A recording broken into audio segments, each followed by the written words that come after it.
नमस्कार और आप देख रहे हैं एनसीईआरटी हिस्ट्री कक्षा 6 के चैप्टर 8 को, जिसका नाम है खुशहाल गांव और समृद्ध शहर।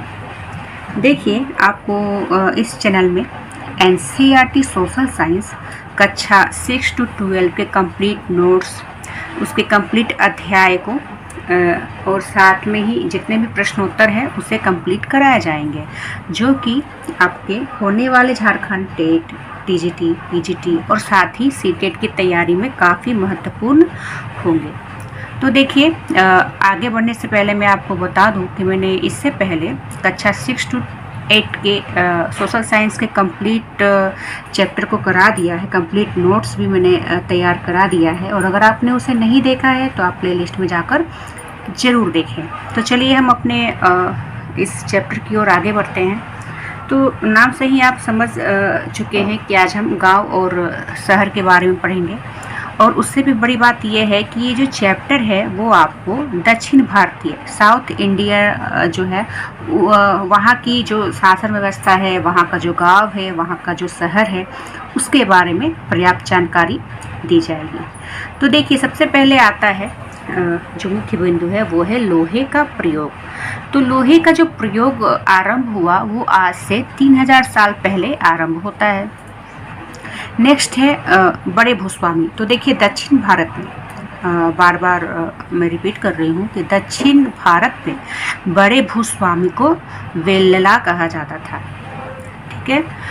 साथ ही साधारण हलवाहा, उसे उनवार कहा जाता था। उनवार मतलब साधारण हलवाहा साउथ इंडिया में, दक्षिण भारत में कहा जाता था। कड़ेशियार भूमिहीन मजदूर को कहा जाता था। अधिमई दास को कहा गया।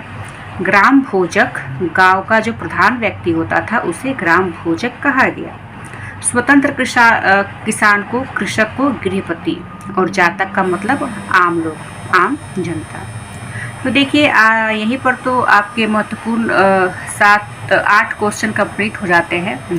जैसा कि मैंने आपको कहा कि प्रत्येक दिन आपको 10 महत्वपूर्ण क्वेश्चन एनसीईआरटी की पुस्तक से कराए जाएंगे।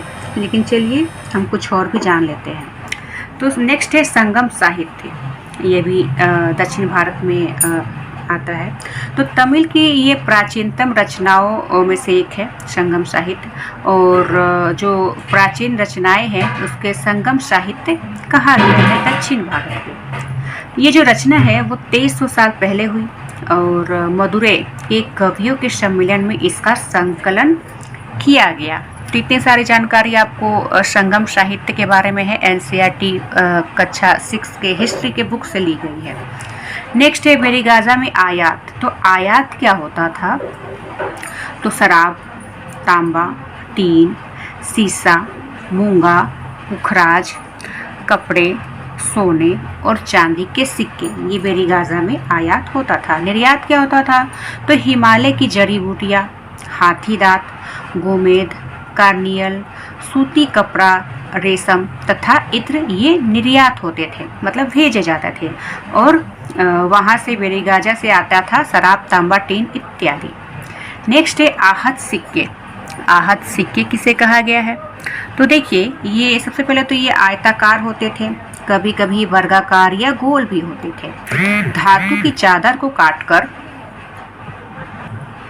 देखिए, धातु की चादर को काटकर या धातु के चपटे गोलिकाओं से ये बनाए जाते थे। और देखिए, एक महत्वपूर्ण जानकारी यह है कि आहत सिक्के इसलिए कहा जाता था क्योंकि इसे आहत करके बनाया जाता था, मतलब इसे पीट कर, चपटा करके बनाया जाता था।